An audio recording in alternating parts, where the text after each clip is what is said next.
에베소에 있을 때에 고린도 교회에게 보낸 편지입니다. 신약에는 13개의 바울 서신이 있는데 그 중에 고린도 전후서가 가장 깁니다. 전서가 16장, 후서가 13장, 총 29장이나 됩니다. 왜 이렇게 바울이 할 말이 많았을까요? 고린도 교회에 그만큼 문제가 많았기 때문입니다. 고린도 지역은 그리스 남부 항구 도시입니다. 지중해 항구 도시이니 그 겉모양은 얼마나 아름다웠겠습니까? 또한 동서해상 무역의 중심지로서 부유한 도시였습니다. 또 헬라 철학의 영향을 받아 학문적이고 지적인 도시이기도 하였습니다. 하지만 그 속은 정말 도시 이름처럼 꼬린내가 나는 아주 죄악된 도시였습니다. 아프로디테, 포세이돈 등 여러 우상들을 섬기고 신전들을 세웠습니다. 이렇게 세워진 신전에서는 종교 의식을 표방하여 음란한 성적 행위들이 넘쳐났고 아프로디테의 신전에만 1000명의 매춘부들이 있을 정도였습니다. 그래서 당시 고린도 지역은 성적으로 문란한 도시로 유명하였습니다. 당시에 고린도화되다 이런 말이 있었다고 합니다. 고린도화되다 이런 말을 하면 성적으로 매우 문란하게 되다라는 비속어라고 하였습니다. 사람에게 고린도 같네요 하는 것은 엄청난 욕이라는 것입니다. 그만큼 이 도시는 문란하고 부패한 도시였습니다. 이렇게 죄악된 도시에 사도 바울이 교회를 개척하였습니다. 사도행전 18장을 보면 사도 바울은 고린도에 1년 6개월 동안 머물면서 말씀을 전파하고 가르쳤습니다. 그럴 때 믿는 자들이 생겨나고 교회가 개척되었습니다. 2절을 읽어보겠습니다. 2절 시작. 고린도에 있는 하나님의 교회 곧 그리스도 예수 안에서 거룩하여 지고 성도라 부르심을 받은 자들과 또 각처에서 우리의 주 곧 그들과 우리의 주 되신 예수 그리스도의 이름을 부르는 모든 자들에게. 바울이 담대하게 복음을 전하였을 때에 고린도 땅에 하나님의 교회가 세워졌습니다. 그리고 예수 그리스도를 믿고 거룩해진 성도들이 생겨났습니다. 각처에서 예수 그리스도를 전파하는 자들도 생겨났습니다. 타락한 도시 한가운데에 이렇게 교회가 세워지고 믿는 성도들이 생겨난 것은 정말 놀라운 일이었습니다. 그래서 바울은 항상 하나님께 감사합니다. 4절입니다.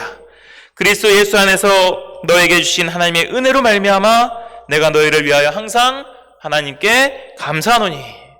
바울은 고린도 교회와 성도들을 생각할 때마다 하나님께 너무나 감사했습니다. 바울은 하나님께 감사하면서 고린도 성도들의 장점을 칭찬합니다. 그들은 언변과 지식이 풍족하였습니다.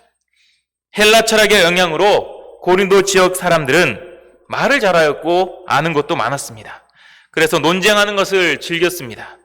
하지만 그리스도 예수 안에서 고린도 성도들은 이 말을 잘하는 언변들이 하나님의 말씀을 잘 전파하는 것으로 변화되었습니다. 세상적인 지식들이 그리스도 예수를 아는 지식으로 풍족하게 되었습니다. 이는 그리스도의 증거, 즉 예수님의 십자가와 부활을 더욱 견고하게 하였습니다. 뿐만 아니라 모든 은사에 부족함이 없을 정도로 뛰어났습니다. 많은 장점들이 있었던 것입니다. 바울은 주님께서 이들을 예수님이 다시 오시는 그날까지 견고하게 해주시기를 기도합니다. 그리고 고린도 성도들을 부르시고 예수 그리스도와 교제하게 하시는 미쁘신 하나님께 감사와 찬양을 돌립니다. 지금까지 바울은 고린도 교회 성도들에게 주신 은혜와 그들의 장점을 부드럽게 칭찬하였습니다. 하지만 10절부터 갑자기 어조가 바뀝니다. 이제 하고 싶은 말을 시작하는 것입니다. 고린도 교회에 문제가 생겼기 때문입니다. 10절을 함께 읽겠습니다. 10절 시작. 형제들아 내가 우리 주 예수 그리스도의 이름으로 너희를 권하노니 모두가 같은 말을 하고 너희 가운데 분쟁이 없이 같은 마음과 같은 뜻으로 온전히 합하라. 바울은 분쟁이 없이 같은 마음과 같은 뜻으로 온전히 합하라고 권면합니다. 왜 갑자기 이런 권면을 하는 것입니까? 바울의 귀에 고린도 교회 내에 분쟁이 있다는 말이 들려왔기 때문입니다. 12절을 읽겠습니다. 12절 시작. 내가 이것을 말하거니와 너희가 각각 이르되 나는 바울에게, 나는 아볼로에게, 나는 게바에게, 나는 그리스도에게 속한 자라 한다는 것이니. 당시 고린도 교회 안에 영적인 지도자들을 중심으로 4개의 파벌이 생겨났습니다. 바울파는 바울에게 직접 복음을 전해들은 고린도 개척 초기 멤버들이었습니다. 바울을 너무나 존경한 나머지 현재 지도자인 아볼로를 인정하지 않고 과거에만 매여 있는 자들이었습니다. 반면 아볼로파는 현재 말씀을 전해주는 아볼로만을 존경하는 자들이었습니다. 바울은 외모가 좀 볼품이 없고 말이 둔한 편이었던 것에 반해 아볼로는 말씀을 잘 전했습니다. 웅변가적으로 말씀을 전하였습니다. 그리고 헬라적 지식이 많아서 굉장히 엘리트적 사고를 갖고 있었습니다. 그래서 엘리트들과 나중에 고린도 교회에 온 신자들은 이 아볼로파를 구성하였습니다. 게바는 베드로의 아람식 이름입니다. 따라서 게바파를 이룬 신자들은 아람어를 일상 용어로 사용하는 예루살렘에서 베드로에게 신앙적 영향을 받은 유대인 크리스찬들이 대부분이었습니다. 바울과 아볼로보다는 예수님의 수제자인 베드로가 가장 위대하지, 이렇게 주장하는 자들이었습니다. 마지막으로 그리스도파는 이름만 봐서는 가장 영적으로 보입니다. 하지만 그들은 무당파들이었습니다. 무당을 따르는 파가 아니라 당이 없는 파들이었습니다. 바울파, 아볼로파, 게바파도 다 싫다, 그런 사람들이 바로 그리스도파였습니다. 바울은 이러한 분쟁의 문제를 어떻게 해결하고자 합니까? 13절을 읽겠습니다. 13절 시작. 그리스도께서 어찌 아니었느냐? 바울이 너희를 위하여 십자가에 못 박혔으며 바울의 이름으로 너희가 세례를 받았느냐? 바울의 첫 마디는 그리스도입니다. 그리스도께서 어떻게 나뉘어질 수가 있느냐, 이런 말입니다. 고린도 교회 내에 파벌이 형성되고 분쟁이 되는 것의 가장 큰 문제가 무엇입니까? 누구의 힘이 더 세고 누가 더 옳고 그른지, 어느 파가 결국에 승리하게 될지, 그런 것들이 아닙니다. 그리스도가 사라진 것이 가장 큰 문제입니다. 사람이 중심이 되어버렸습니다. 바울을 중심으로 모이고 아볼로를 중심으로 모입니다. 그리고는 자신들과 다른 파를 비방하고 무시하고 정죄합니다. 교회는 그리스도의 몸이라고 하였는데 어느새 그리스도는 사라지고 사람만 눈에 보이는 것입니다. 바울은 이 문제를 수많은 고린도 교회 문제 중에서 가장 첫 번째 문제로 들고 나옵니다. 고린도 전후서를 읽으면 뒤에 굉장히 많은 문제들이 계속해서 나옵니다. 그 중에서 이 분쟁의 문제를 가장 먼저 들고 나오고 4장에 걸쳐서 가장 길게 이야기하고 있습니다. 그만큼 분쟁의 문제가 교회에서 가장 위험하다는 것입니다. 분쟁은 사탄의 첫 번째 무기입니다. 항상 갈라놓고자 하는 것이 사탄의 목적입니다. 하나님과 인간 사이를 이간질시켜서 아담이 범죄하게 하였습니다. 지금도 계속해서 하나님과 우리 사이를 갈라놓고자 애를 쓰고 있습니다. 교회 내에서 동역자와 동역자 사이를 갈라놓고자 합니다. 교계 내에서도 이 교회와 저 교회를 가릅니다. 서로 싸우고 분쟁하게 하는 것입니다. 분쟁을 하면 분열이 되고 분열이 되면 힘이 약해집니다. 여러 가지 방향들이 생기기 때문에 올바른 방향으로 나아갈 수도 없습니다. 지난주 추석 때 처가 식구들이 모였을 때에 사랑이와 이삭이가 이제 10개월 된 사촌 동생 유모차를 끌겠다고 싸웠습니다. 결국 같이 끌도록 했더니 유모차가 어떻게 되었겠습니까? 서로 자기 방향대로만 가려고 하니 올바로 나아갈 수가 없었습니다. 유모차가 넘어질 것 같이 위태위태해 보이기도 하였습니다. 사공이 많으면 배가 산으로 간다고 하였는데 둘만 마음이 맞지 않아도 유모차 하나 앞으로 제대로 갈 수가 없었습니다. 우리 가운데는 고린도 교회처럼 이런 극단적인 파벌이 존재하지는 않습니다. 어떤 목자님을 중심으로 모이거나 비방하지도 않습니다.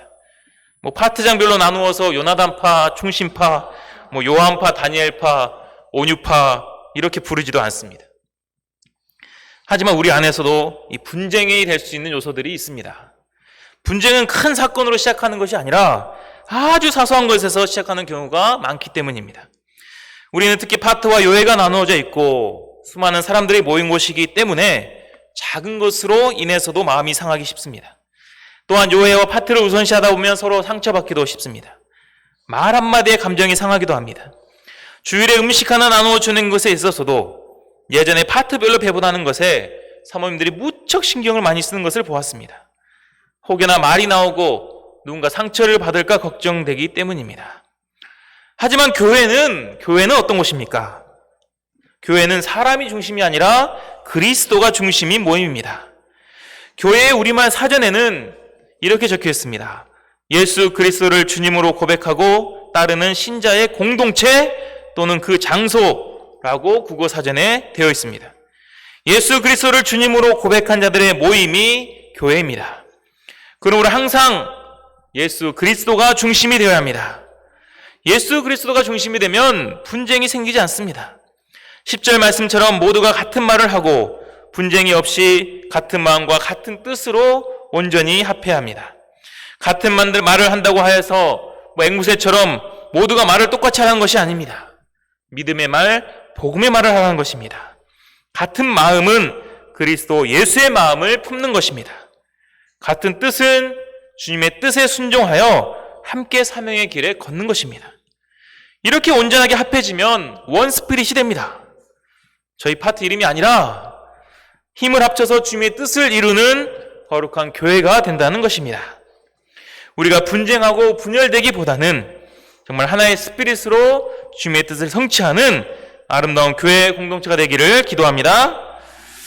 바울은 다른 파를 비방하거나 자신의 파를 더 앞세우지 않습니다. 인간적으로 볼 때는 자기 파 말고 다른 파가 생긴 것에 서운한 마음이 들 수도 있습니다. 이 고린도 교회를 개척한 목자가 누군데 이 조상을 몰라보고 이런 무리한 놈들 같으니라고 이런 생각을 할 수도 있습니다. 하지만 바울은 철저하게 자신을 낮추었습니다. 13절을 보면 바울이 너희를 위하여 십자가에 못 박혔으며 바울의 이름으로 너희가 세례를 받았느냐? 이렇게 반문합니다. 아볼로가 십자가에 못 박혔니? 게바의 이름으로 세례를 받았니? 이렇게 말할 수도 있지만 철저하게 자신이 드러나지 않도록 말합니다. 바울이 고린도 교회 성도들을 위해서 십자가에 못 박혀 죽은 것이 아닙니다. 제 문제를 대신 짊어진 것도 아닙니다. 오직 예수 그리스도께서 십자가에서 못 박혀 죽으셨고 우리의 제 문제를 대신 짊어지셨습니다. 또한 바울은 자기 이름으로 세례를 베풀지도 않았습니다.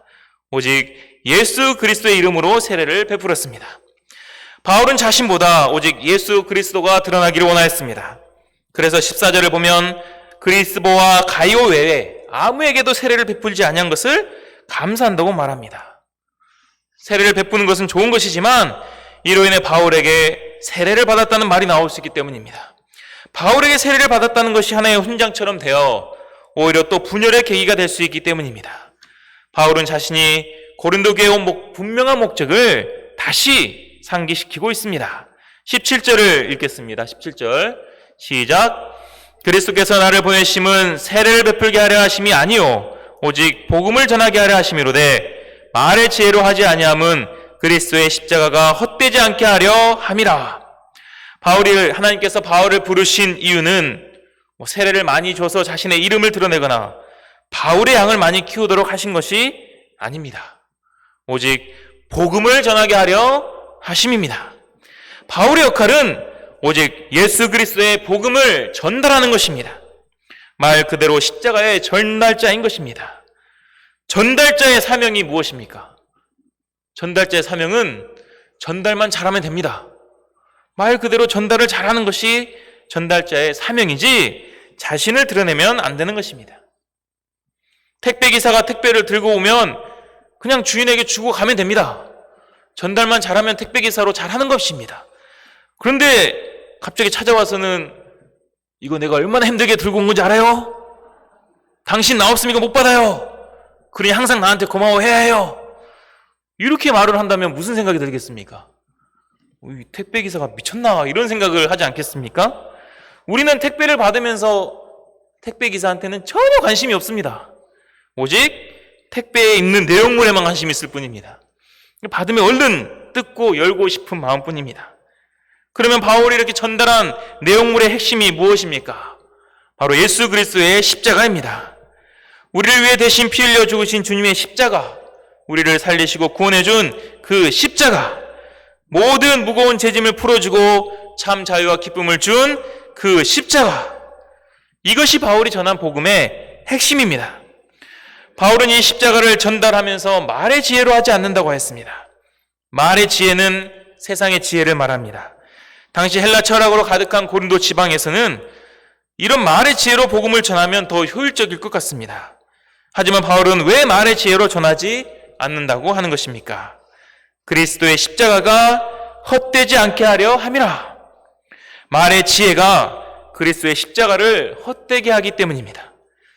여기서 헛되다는 말은 원어로 케노데라고 하는데 그 뜻은 텅 빈, 허무한 이런 뜻입니다. 말의 지혜로, 인간의 지혜로 전달을 하면 십자가는 텅 비게 됩니다. 이름만 남고 형식은 사라지게 됩니다. 십자가를 헛되게 한다는 것은 십자가의 진정한 가치와 그 내용이 텅 빈다는 것을 의미합니다. 오늘날 캠퍼스와 세상 또한 당시 고린도처럼 정말 고린내가 많이 납니다. 음란과 죄악들로 인해 부패하고 썩어가고 있습니다. 겉으로 볼 때는 다들 잘 사는 것처럼 보입니다. 잘생기고 이쁘고 말도 잘하고 능력 있고 부유하게 보입니다. 어제와 그제 알리마를 하면서 많은 것을 느꼈지만 가장 크게 느낀 것은 요즘 대학생들이 너무 멋있다는 것입니다. 외모가 너무 세련되어 보이고 멋있었습니다. 제가 옆에 있으니 제가 너무 초라하고 비교되어 보였습니다. 나름 저도 흰머리를 감추고자 검은색으로 염색을 하고 젊어진 모습으로 가고자 했지만 비교가 되었습니다. 하지만 그런 자들의 내면도 들여다보면 온갖 죄악들로 썩어가고 있습니다. 걱정, 근심, 두려움, 온갖 상처와 아픔들로 인해서 그 내면이 썩어가고 있습니다. 겉에는 향수를 뿌리고 다녀도 고린내가 진동합니다. 하지만 사도 바울을 통해 고린도의 말씀이 전해지고 또 고린도의 교회가 세워지며 믿는 자들이 생겨났듯이 오늘날에도 오직 십자가와 복음만이 이런 사람들을 살리고 캠퍼스를 변화시킬 수가 있습니다. 우리는 이를 믿고 있습니다. 그래서 알리에도 나와서 복음을 전하고 줄기차게 일대를 하며 한 영혼이라도 더 돕고자 합니다. 그런데 복음 역사를 섬기다 보면 자꾸 사람이 중심이 되기가 쉽습니다. 본질인 말씀과 십자가보다 그 외의 요소에 관심을 더 가집니다. 예전에 비해 빨리 변화가 되지 않고 성장이 더딘 모습을 보면서 십자가보다 다른 것을 먼저 찾습니다. 말씀에 대한 깊은 묵상과 뜨거운 기도보다는 세상에서 관심을 가질 만한 것들, 또 화려한 언변, 인간적인 매력들을 더 추구합니다. 나는 십자가의 전달자일 뿐인데 나도 모르는 사이에 자꾸 역사의 주인공이 되고 싶기도 합니다. 양들 소감에 내 이름이 한자라도 나오면 뿌듯해하고, 그렇지 않으면 나 대신 다른 목자 이름을 쓰면 키워도 아무 소용이 없다, 이런 생각을 마음속에 합니다. 오늘 과기원 모임에서 공영찬 형제가 최홍석 목자에게 선물을 주었습니다. 미국에서 목자님을 생각하며 만년필, 비싼 만년필을 사와서 주는 것입니다. 이에 홍석 목자가 아주 크게 기뻐하는 것을 보았습니다. 저는 양을 치는 보람이 있지 하면서 격려해 주었습니다. 하지만 마음에서는 누구 양은 이렇게 미국에서 선물까지 사오는데 왜 내가 돕는 양들은 선물은커녕 말씀보도 잘 안 하려고 할까? 이런 생각이 드니 막 비교가 되었습니다. 말씀을 전하면서도 십자가와 복음보다는 언제부턴가 재미있는 예화나 듣는 청중들을 한 번이라도 웃기게 하는 것들에 집중하기도 하였습니다. 이러면 말의 지혜로 하는 것입니다. 십자가가 헛되게 되는 것입니다. 안고 없는 찐빵처럼 뭔가 들어도 남는 것이 없게 되는 것입니다. 우리는 십자가를 헛되이 하면 안 되겠습니다. 십자가는 우리가 헛되이 할 수 있는 그런 것들이 아닙니다. 단순한 것이 아닙니다. 나를 살리기 위해 예수님께서 피 흘리신 고난입니다. 십자가는 가벼운 것도 아닙니다. 나를 살리기 위해서 예수님께서는 무거운 십자가를 지시고 골고다 언덕을 오르셨습니다. 십자가로 구원받은 자들이 서로 분쟁하거나 나를 내세우거나 세상적이고 인간적인 것들을 우선시하면서 십자가를 헛되이 하면 안 되겠습니다. 나를 살린 십자가, 나를 구원한 그 십자가의 가치를 알고 오로지 십자가와 복음 전파하기에 힘써야겠습니다. 십자가를 헛되이 하지 않는 가장 큰 방법은 십자가를 계속 전파하는 것입니다. 십자가를 계속 전파하다 보면 그 가치를 계속해서 알 수 있기 때문입니다. 우리는 뭔가 헛되이 된다는 것을 굉장히 아까워합니다. 뷔페집에 갔는데 별로 먹지 못하면 돈이 헛되다고 생각을 합니다. 돈을 낸 만큼 많이 먹어야지 가치가 있다고 여기기 때문입니다. 우리가 가진 십자가, 우리에게만 십자가는 결코 우리가 헛되이 할 수 없는 것들입니다. 사도 바울도 고린도 지역에 처음 왔을 때는 그들의 죄악들로 인하여서 약하고 두렵고 힘이 떨었다고 하였습니다. 하지만 고린도전서 2장 2절에서 그는 이렇게 말합니다. 예수 그리스도와 그가 십자가에 못 박히신 것 외에는 아무것도 알지 아니하기로 작정하였습니다. 바울은 똑똑한 사람입니다. 지혜도 많고 지식도 많습니다. 얼마든지 말의 지혜로 그들을 도울 수도 있었습니다. 하지만 바울이 고린도 지역에서 가장 먼저 작정한 것은 오직 예수 그리스도와 그가 십자가에 못 박히신 것 외에는 아무것도 알지 아니하기로 작정한 것입니다. 오로지 십자가만 전달한 것입니다. 그렇게 했을 때 고린도 땅에 십자가의 복음이 전파되고 그 죄악된 고린도 땅에 교회가 생겨날 수가 있었습니다.